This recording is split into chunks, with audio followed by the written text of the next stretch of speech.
Alright mga Lodi, this is Light Modifier, the wiring moto vlogger mga paps. Okay? So for this video mga Lodi, mag-troubleshoot tayo ng issue ng Sniper 150. So bago natin umpisahan, ay inaanyayahan kita ng pindutin ang like, share, and subscribe.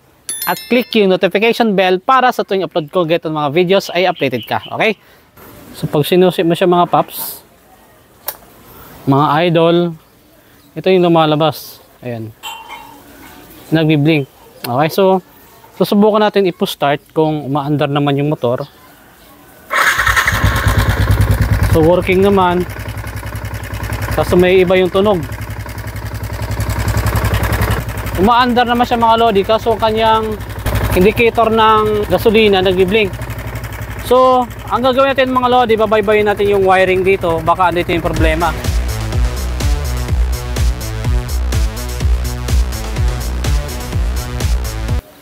Nag-blink yung kanyang indicator ng fuel gauge. So, gumagana naman siya sa push start, walang problema. So, ang issue nito yung wiring. Okay? Galing pa ang papuntang indicator mga Lodi. Dito nagkakaroon ng problema. So, gagawin natin mga paps, babaybayin natin yung linya at babaklasin natin yung kanyang kaha. Okay?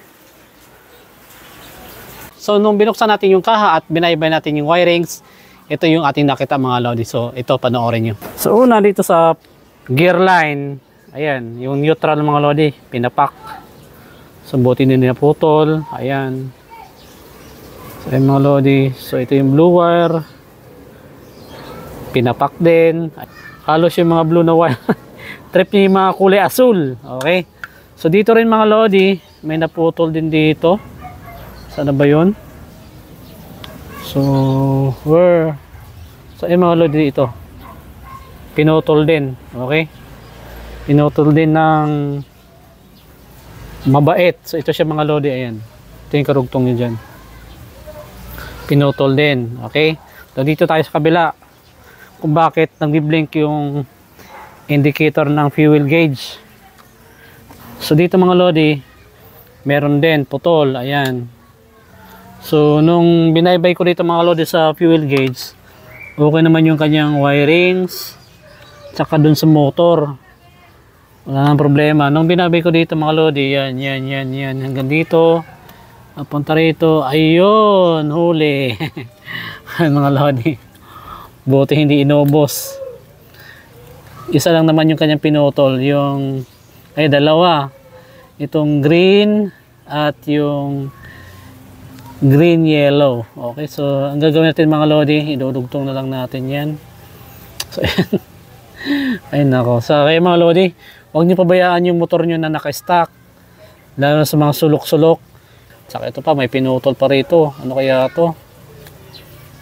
Ito pinutol din pala tong wiring natin mga lods. Kaya pala dito yan.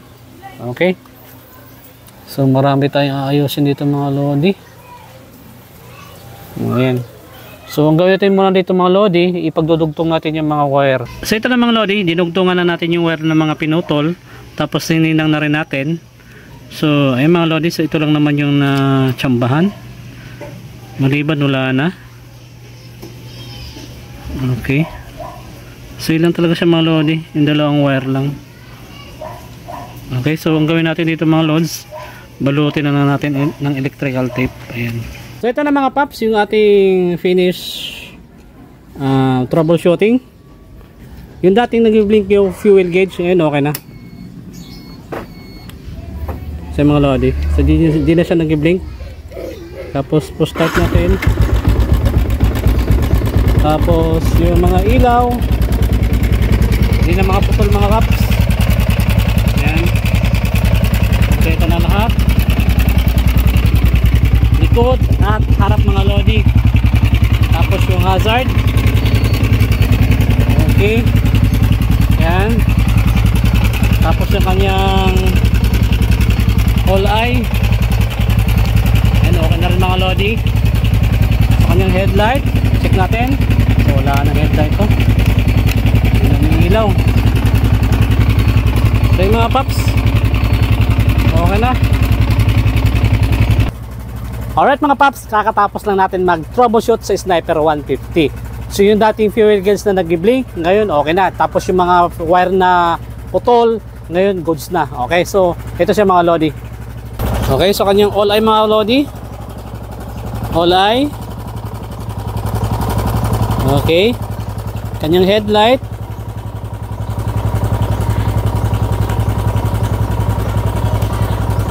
Okay.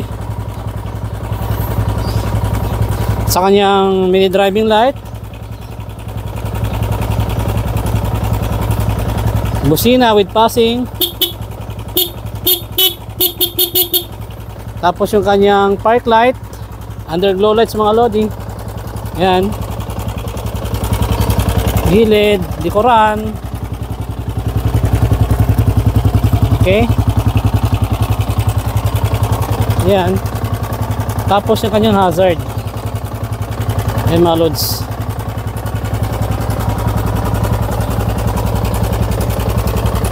Yan. So dating may problema ito lahat, ngayon okay na. Okay. So tapos na tayo mag-troubleshoot sa Sniper 150 mga lodi. Yung dating nag-blink yung fuel gauge, ngayon okay na. Yung dating walang mga underglow lights, putol yung mga headlight, walang headlight, ngayon goods na. So sa mga hindi pa nakasubscribe po dyan sa aking YouTube channel at hindi pa nakapag-follow sa ating Facebook, ay mag-follow na kayo at mag-subscribe sa ating YouTube mga lodi. Para sa tuwing upload ko ng itong mga videos, ay updated ka. So once again, this is Light Modifier, the wiring motovlogger mga lodi. So ride safe and God bless. Bye-bye!